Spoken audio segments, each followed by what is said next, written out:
para bapak, para ibu, para hadirin wal hadirat jamaah salat subuh yang dirahmati Allah Subhanahu wa taala. Alhamdulillah, puji dan syukur kita panjatkan kehadirat Allah Subhanahu wa taala. Pagi yang baik ini kita bisa bersama-sama melaksanakan salat subuh dengan berjamaah. Yang mulia Nabi kita Baginda Muhammad sallallahu alaihi wasallam, beliau bersabda yang artinya barang siapa yang sholat isya dengan berjamaah, maka seolah-olah dia sholat separuh malam. Dan barang siapa yang sholat subuh dengan berjamaah, maka dia seolah-olah sholat semalam suntuk pahalanya. Orang yang sholat isya dengan berjamaah, kemudian juga sholat subuh dengan berjamaah, seolah-olah dia telah sholat sepanjang malam. Bahkan 2 rakaat qobliyah subuh atau yang disebut dengan sholat fajar, baginda Nabi beliau menyebutkan lebih baik daripada mendapatkan dunia dengan segala isinya. Rakaatani qoblal fajri khairum minad dunya wa ma fiha.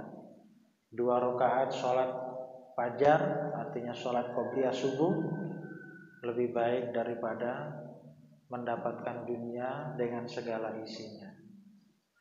Semoga sholat subuh berjamaah kita diterima oleh Allah Subhanahu wa taala. Kemudian di sini kita akan membacakan bersama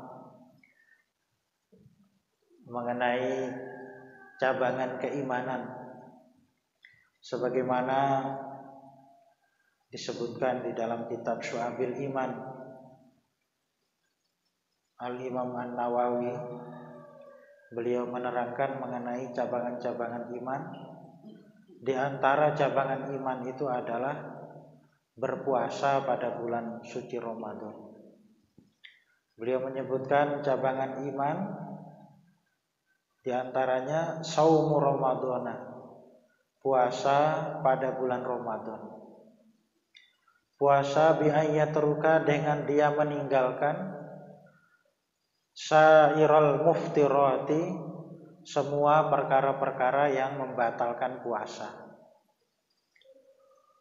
Fi ayyamihi, ing di dalam hari-hari dia berpuasa. Biniyatin, dengan niat, bil laili, di waktu malam, li taatil maula, untuk mentaati Allah Tuhannya. Minal fajri, dimulai puasa itu dari waktu fajar atau waktu subuh, ila ghurubis syamsi, sampai tenggelamnya matahari. Ma'a salamatin, beserta dia sehat atau beserta dia tidak sedang minal haidi, dari haid. Sehat maksudnya bebas, minal haidi, dari haid, wan nifasi, dan nifas, wal wiladati, dan wiladah. Fi jami'il yaumi, di dalam seluruh hari. Fi jami'il yaumi, dalam seluruh hari yang dia berpuasa. Ini rukun Islam itu termasuk bagian dari cabang keimanan. Di antara rukun Islam itu adalah berpuasa pada bulan Ramadan. Ini sudah sepakat kita orang-orang Islam dan diajarkan oleh Yang Mulia Baginda Nabi. Beliau menyebutkan, kemudian berdasarkan perintah-perintah Allah Subhanahu wa taala, bahwa rukun atau dasar pokok dari ajaran Islam itu diantaranya yang keempat adalah berpuasa pada bulan suci Ramadan. Dan ini saja yang wajib dari puasa, yaitu puasa pada bulan Ramadan. Dan bulan suci Ramadan ini adalah pimpinan dari seluruh bulan.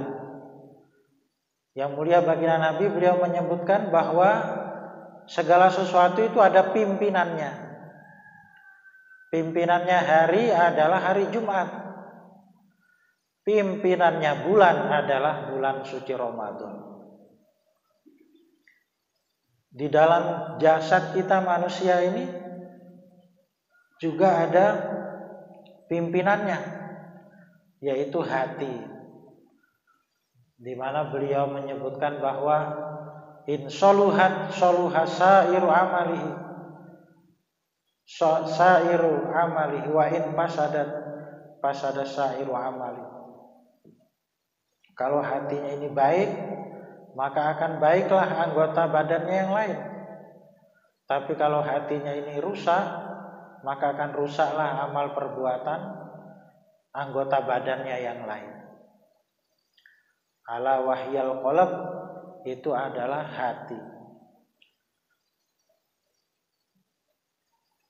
Kemudian juga beliau menyebutkan bahwa pimpinannya bulan itu adalah bulan Ramadan, di mana Allah Subhanahu wa taala mewajibkan pada bulan suci Ramadan itu puasa pada siang harinya dan sholat dan mensunahkan sholat pada malam harinya. Yaumun syahrun ja'alallahu siyamaha faridatan wa qiyamaha tatawuan. Bulan yang Allah menjadikan puasa pada harinya sebagai faridah, sebagai amal fardu, dan sholat malam atau biasa kita mengistilahkan sholat tarawih tatawuan sebagai ibadah tatawu, ibadah sunnahnya. Siapa yang mengerjakan ibadah sunnah pada bulan Ramadan, dia mendapatkan pahala seperti melaksanakan amal fardu di luar bulan suci Ramadan. Siapa yang melaksanakan amal fardu di dalam bulan suci Ramadan, dia mendapatkan pahala seperti mengerjakan 70 amal fardu di luar bulan suci Ramadan. Pahalanya besar di dalam bulan suci Ramadan. Nah, perintah puasa yang wajib hanya pada bulan suci Ramadan, atau mengqadha puasa Ramadan karena mungkin waktu bulan Ramadan ada hari-hari yang dia tidak dapat berpuasa karena keperluan, umpamanya perjalanan untuk silaturahmi atau perjalanan untuk kerja, untuk perkara-perkara yang mubah, bekerja, kemudian silaturahmi atau untuk apa begitu yang dalam agama ini dibolehkan, sehingga dia tidak bisa berpuasa, maka diganti pada hari-hari yang lain di luar bulan Ramadan. Selebihnya itu adalah sunnah. Lah, puasa yang dimaksud puasa dalam syariat itu meninggalkan semua perkara yang bisa membatalkan puasa, disertai dengan niat pada malam harinya. Yang disebut dengan lail malam itu kapan? Ya mulai waktu maghrib sampai sebelum subuh, ini disebut malam. Maka boleh kita niat pada waktu itu kapan saja. Apa habis sholat isya, apa habis sholat tarawih, apa ketika sahur. Cukup satu kali niat, walaupun selepas itu sudah tidak ingat. Umpamanya sudah niat habis sholat tarawih bareng-bareng niat nawaitu shoma godin anadai fardis syahri Ramadana hadhihi sanata fardhan lillahi ta'ala. Waktu malamnya sudah niat, kemudian selepas itu atau bahkan waktu sahur sekalipun tidak niat, tidak apa-apa. Jadi yang penting itu adalah sudah niat pada sebagian dari waktu malam, itu sudah mencukupi. Mengerjakan puasa pada besok harinya dimulai dari terbitnya fajar sampai tenggelamnya matahari. Ini waktu yang wajib. Waktu yang wajib itu mulai dari terbit fajar sampai tenggelamnya matahari. Lah di negeri kita ini ada tambahan waktu, disebut waktu imsak. Waktu ketika kita mulai menahan diri supaya tidak makan. Biasanya 10 menit atau beberapa menit sebelum waktu subuh. Kenapa ini? Karena memang kondisi alam di negeri kita ini kadang untuk hati-hatinya seperti itu. Ibaratnya di kampung kita ini, di Ndoro ini, subuhnya umpama jam 4 lebih 26 menit atau 27 menit. Tapi di daerah Semarang yang jaraknya sekitar 100 kilo dari tempat kita ini, itu jam 4 lebih 20 menit sudah masuk waktu subuh. Sehingga kalau kita melihat jadwal waktu, itu kadang di beberapa daerah dikurangi dari waktu penetapan waktu di tempat kita. Pekalongan jam 4.26, tapi daerah sekitarnya umpamanya Temanggung,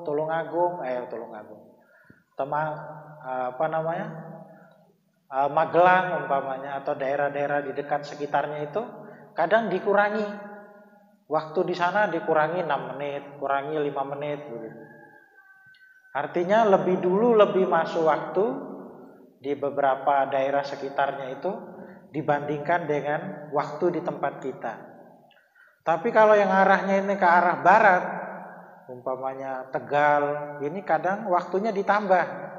Kalau di sini 4.26, di Tegal itu umpamanya tambah 3 menit atau 4 menit baru masuk waktu subuh.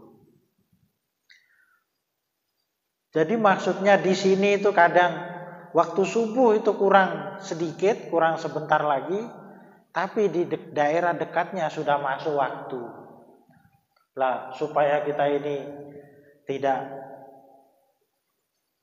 ragu-ragu, maka ada waktu imsak yang tentu saja boleh kita makan atau kita selesaikan, sehingga sebelum masuk waktu subuh itu kita sudah selesai keperluan kita untuk makan, minum, sahur dan sebagainya, sehingga kita tepat melaksanakan ibadah puasa mulai masuk waktu subuh sampai dengan tenggelamnya matahari. Kalau waktu subuh umpamanya kita bangun tidur, terus perasaannya ini masih subuh ini, belum subuh, belum masuk waktu subuh, sehingga kita katakanlah makan sahur begitu di rumah. Tahu-tahu setelah selesai makan, paning masjid, keluar dari rumah, orang-orang pulang dari masjid sudah selesai sholat subuh. Ternyata dia bangunnya ini terlambat, orang sudah sholat subuh, dan karena mungkin keadaannya itu tidak terdengar suara ini itu dan sebagainya, ketika dia keluar ternyata orang sudah selesai sholat subuh. Berarti dia sahur itu waktu subuh maksudnya. Ini bagaimana ini? Puasanya diteruskan saja, sah puasanya. Dengan bersahur yang dia meyakini atau dia berprasangka kuat bahwa waktunya ini belum subuh. Beda lagi kalau umpamanya dia tahu ini, oh ini sudah subuh, di sana sudah azan, bahkan sudah qomat, lah itu lain lagi. Tapi kalau dia ini tidak mendengar suara dan dia melihat masih gelap sekitarnya ini, kemudian dia punya persangkaan bahwa ini masih waktu subuh, masih waktu sahur, maka dia puasanya sah, diteruskan saja, tidak perlu diqadha. Tetapi berbeda kalau dia ini berbuka dengan menyangka sudah masuknya waktu, ternyata belum masuk waktu. Umpamanya sudah selesai sholat asar, dia baca-baca Al-Quran dan sebagainya atau apa kegiatan, kemudian dia melihat, ini kok sudah gelap kayak begini, ini sudah maghrib ini. Kemudian dia berbuka atau membatalkan puasanya dengan berbuka puasa, minum air atau apa. Nah, ternyata ketika dia keluar, dia meyakini bahwa belum masuk waktu. Waktunya itu belum masuk. Setelah dikasih tahu ini belum, ini masih 5:30 umpamanya, atau jam 5. Ini gelap ini karena mendung atau karena apa begitu. Sehingga ternyata waktunya itu belum waktunya berbuka. Maka dia teruskan saja puasanya sampai selesai, tapi puasanya yang itu wajib diganti. Jadi orang yang dia ini makan dengan menyangka bahwa telah habis waktunya berpuasa atau telah masuk waktunya berbuka, ternyata belum waktunya berbuka, dia wajib mengganti. Ini saja yang diwajibkan di dalam agama, di dalam kewajiban seseorang untuk berpuasa. Kemudian dia ini tidak dalam keadaan hadas besar, ma'a salamati minal haidi wan nifas wal wiladah. Ini untuk ibu-ibu ini, di mana puasa itu boleh dilaksanakan kalau keadaannya itu bersih, tidak dalam keadaan datang bulan, tidak dalam keadaan keluar darah karena sehabis melahirkan atau akan melahirkan. Nah, ini dalam keadaan bersih, dia baru wajib melaksanakan puasa. Tapi kalau keadaannya belum bersih, tidak boleh. Tidak boleh dia melaksanakan puasa. Sedang haid puasa tidak boleh. Nah, kemudian yang dia tidak berpuasa karena keadaannya ini sedang datang bulan atau sedang keluar darah ini hari-harinya itu yang dia tidak berpuasa itu wajib diganti. Yang wajib itu hanya mengganti puasanya itu saja. Dan ini yang diperintahkan, sebagaimana dalam riwayat Sayyidah Aisyah radhiyallahu ta'ala anha, beliau menyebutkan, kunna nu'maru liqada'is shaumi wala nu'maru biqada'is shalah. Kami itu diperintah, kami ini maksudnya kaum wanita itu diperintah untuk mengqadha puasa yang dia tidak boleh berpuasa karena keadaannya belum suci. Tetapi kami tidak diperintah untuk mengqadha sholat.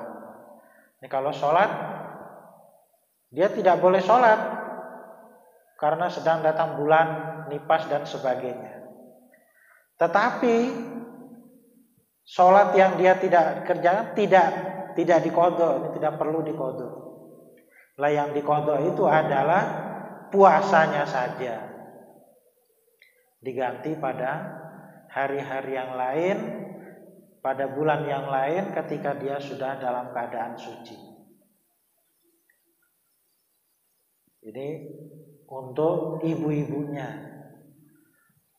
Jadi kalau tidak berpuasa karena halangan atas dirinya, itu wajib diqadha saja. Tapi kalau tidak berpuasa karena halangannya itu khawatir atas anak umpamanya, masih bayi, masih menyusui, kalau ibunya puasa nanti ASI-nya itu panas, anaknya jadi rewel, sakit dan sebagainya, maka tidak usah puasa. Nah, kemudian dia ini untuk hari yang dia tidak berpuasa itu mengganti dengan 1 mud makanan. 1 mud, 1 piring dengan lauknya diberikan kepada fakir miskin sebagai fidyah yang dia tidak bisa berpuasa. Kemudian ketika sudah dalam keadaan sehat, dalam keadaan pada bulan yang lain atau tahun yang lain dia sudah tidak ada halangan, dia mengqadha puasanya itu. Nah, mengqadha ini memang untuk ibu-ibu ini memang berat ya. Karena kegiatan di rumah dan sebagainya ini kadang untuk mengganti itu sulit, ataupun kalau nggak betul-betul niat itu kadang berat untuk diganti karena bukan karena apa-apa, ini karena kegiatan dan sebagainya sehingga kesulitan untuk menata waktu. Apalagi kalau setiap setahun atau 2 tahun sekali ini punya anak, wah ini bisa bertahun-tahun itu tidak ada kesempatan untuk mengganti. Nah ini setelah dia ini memang memungkinkan, ini sebaiknya diganti puasa-puasanya yang dulu dia tidak bisa berpuasa. Lah kalau bisa ya berurut-urutan diganti. Yang tahun ini berapa hari tidak puasa diganti. Kalau bisa seperti itu. Kalau tidak bisa, maka boleh memilih hari. Umpamanya dibarengkan dengan puasa Senin Kemis, puasa pertengahan bulan, atau bertepatan dengan puasa waktu yang sunnah seperti puasa bulan Muharram, puasa Arafah dan sebagainya. Boleh dengan niat mengqadha puasa yang dia dulu tidak bisa berpuasa karena halangan tadi.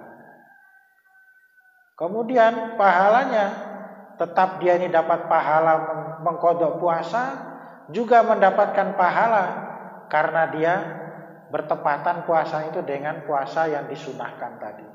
Puasa Senin Kemis umpamanya, tapi niatnya mengqadha, dia tetap dapat pahala puasa Senin Kemis dan dapat pahala mengqadha puasa. Ini mengenai kewajiban kita di dalam agama, terutama dalam puasa. Nah, kemudian pada hari-hari yang kita ini melaksanakan puasa, itu selamat dari mendem itu mabuk, baik pada sebagiannya atau seluruh harinya itu. Mabuk yang disengaja maksudnya. Tapi kalau mabuknya ini tidak disengaja, mungkin karena dia mual atau apa, kemudian dia tidak sadarkan diri, ini tidak apa-apa. Tetap dihitung sebagai orang yang berpuasa pada sebagian atau seluruh hari yang keadaan dia tadi dalam keadaan mabuk. Tapi kalau disengaja umpamanya apa itu dia mutar-mutar atau bagaimana biar dia mabuk, lah ini puasanya batal dan dia wajib mengqadha puasanya pada hari yang lain. Termasuk juga Imam Nawawi belum menyebutkan, termasuk yang membatalkan puasa itu adalah syarbud dukhan kan. Syarbud dukhan itu maksudnya meminum asap, bukan minum, maksudnya menghirup atau merokok gitu. Merokok gitu Pak.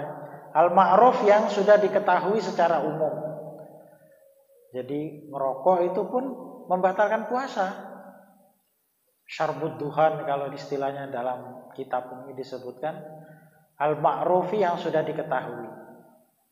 Atau yang seperti rokok, katakanlah seperti di beberapa tempat itu vape atau apa gitu ya. Itu juga termasuk membatalkan puasa. Padahal asap ini Pak, asap itu kan nggak bisa dipegang, nggak bisa dikatakan makan apa minum ini. Tetap saja ini termasuk bagian dari perkara yang membatalkan puasa. Beda lagi kalau kita di jalan kemudian terhirup asap knalpot umpamanya, atau asap bakar sampah, atau asap api, atau apa yang memang bukan sengaja untuk dihisap, ini itu tidak membatalkan. Tapi yang dimaksud di sini ini ya ngerokok itulah maksudnya, atau yang sejenisnya yang termasuk yang membatalkan puasa. Kalau dia makan minum karena lupa, puasanya sah saja. Faidza akala, apabila dia makan, au syariba, atau dia minum, nasian dalam keadaan lupa, fasaumuhu, maka puasa dia sahihun, adalah sah. Puasanya sah. Umpamanya lupa, biasanya kadang pagi itu sarapan, ini lupa terus sarapan, puasanya diteruskan saja dan tidak perlu diganti. Puasanya sah. Bahkan disebutkan wa innama at'amahullah wa saqahu, Allah lah yang memberikan makan dan minum kepada dia. Ini makan dan minum. Secara zahir ini perkara-perkara yang membatalkan puasa. Kemudian ada yang membatalkan pahalanya puasa. Di antaranya yaitu orang yang tidak bisa meninggalkan keburukan-keburukan dalam perkataan dia, ini bisa menyebabkan hilangnya pahala puasa. Seperti berkata kasar, berkata kotor, ini bisa menyebabkan hilangnya pahala puasa. Walaupun puasanya sah. Tapi kalau tidak sengaja karena memang terbawa emosi atau apa, ya tidak apa-apa. Allah yang Maha Pengampun dan Allah Maha mengetahui maksud dari apa yang kita katakan. Maka kalau kita ini terlepas umpamanya, ini setelah kita sadar ya kita baca istighfar yang banyak, kemudian teruskan saja puasanya. Insya Allah nanti itu tidak apa-apa di hadapan Allah SWT. Tapi kalau kita terus-teruskan, nah ini yang tidak boleh. Ini idza shoma ahadukum fala yarfus wala yafsuq. Kalau kita ini sedang puasa tidak boleh rofas. Rofas ini bicara jorok.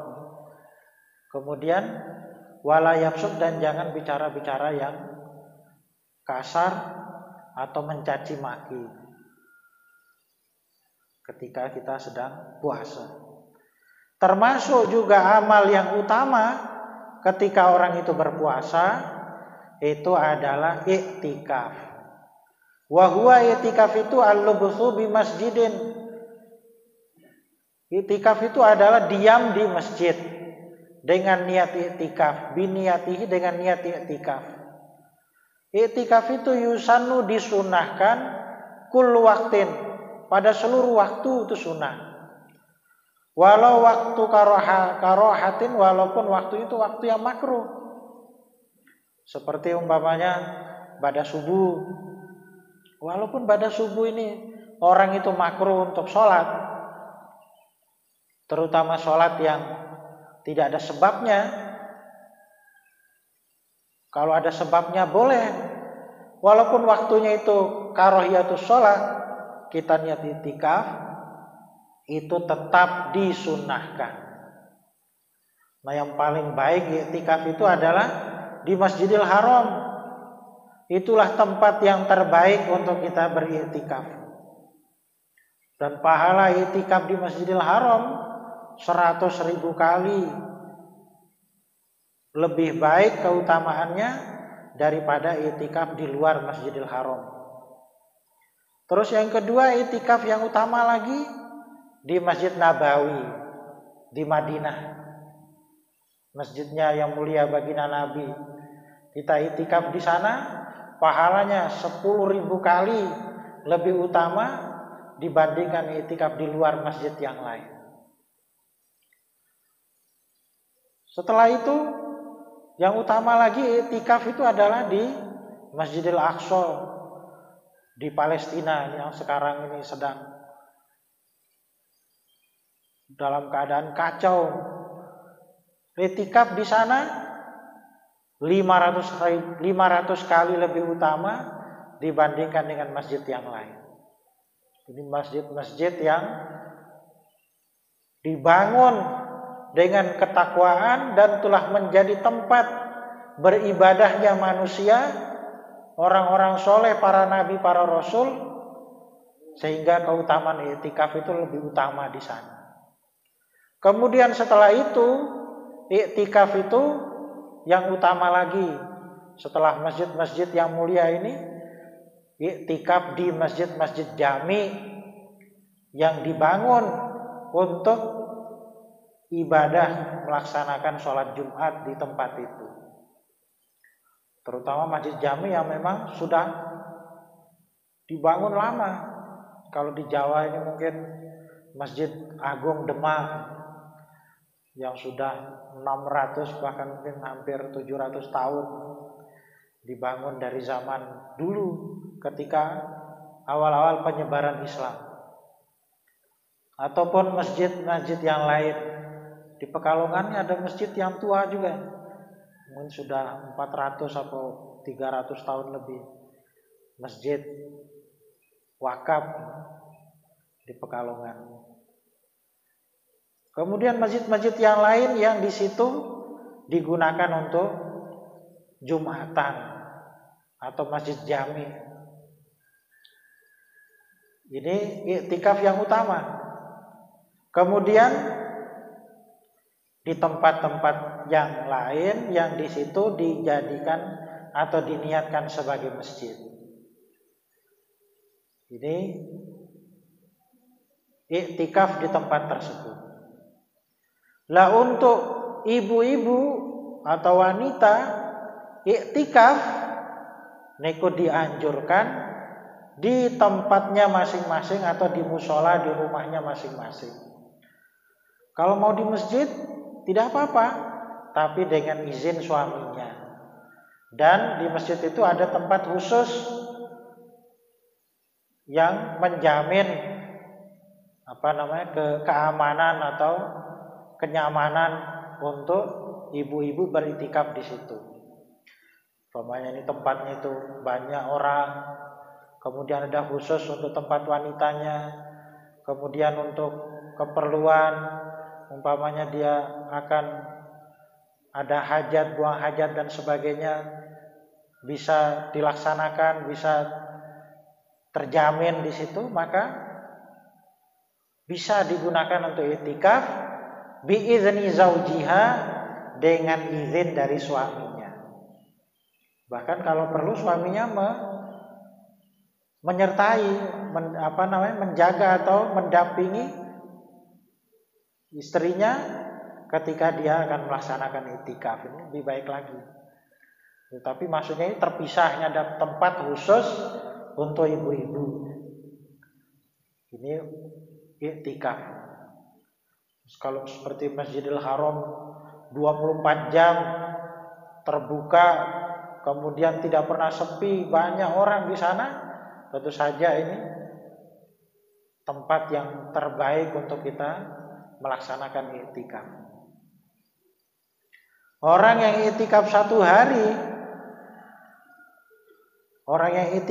hari, pahalanya dijauhkan oleh Allah dari neraka itu sejauh 3 parit. Parit ini berarti seperti seperti gelombang, seperti saluran air, ada tepi kiri, tepi kanan, seperti lubang begitu. Kemudian jaraknya setiap 1 parit ini jaraknya satu pinggiran satu ke pinggiran yang lain adalah seperti jaraknya adalah seperti timur dengan barat. Dijauhkan dari neraka itu sejauh 3 parit, di mana satu paritnya itu jaraknya seperti jaraknya timur dan barat. Maksudnya dia dijauhkan betul ketika dia itu benar-benar melaksanakan i'tikaf. Yang mulia baginda Nabi alaihi salatu wassalam, beliau beriktikaf terutama pada bulan suci Ramadan. Diterangkan di dalam hadis bahwa beliau iktikaf pada bulan puasa.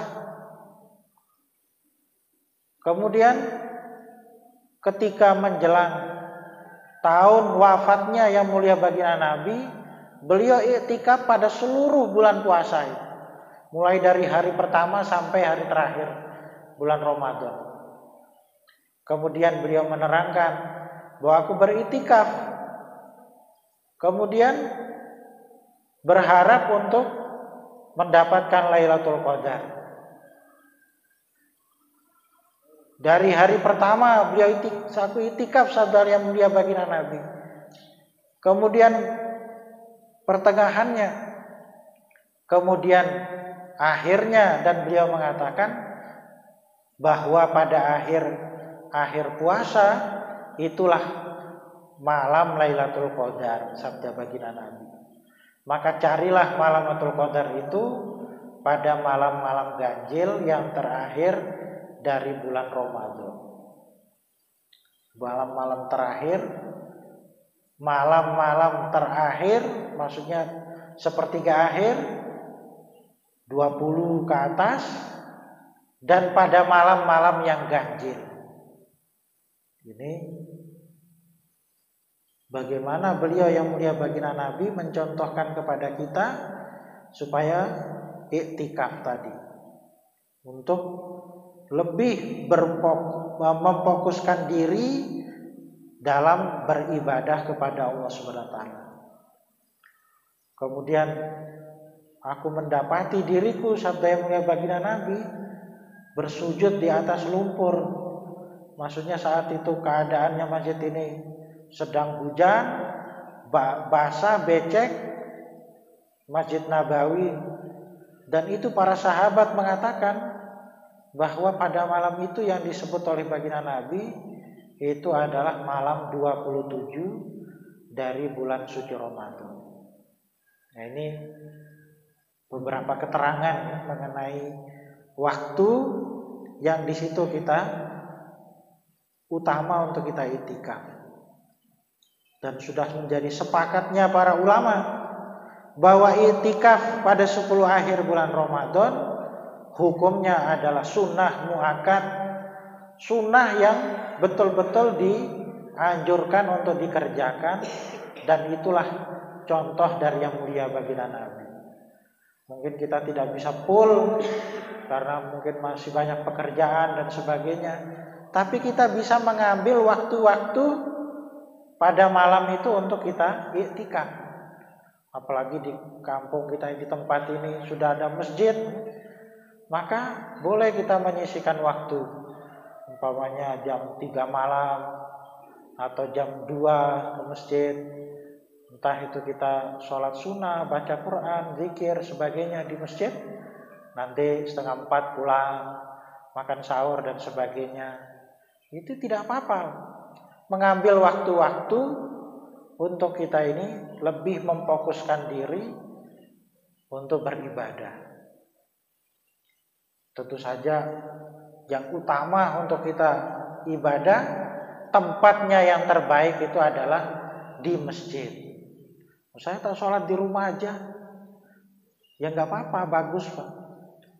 Tapi kalau kita kerjakan di masjid lebih baik lagi, karena dengan di masjid itu suasana yang memang suasana para malaikat, tempat yang baik, yang dicintai oleh Allah, maka tentu kita berharap ibadah kita akan lebih diterima oleh Allah Subhanahu wa taala.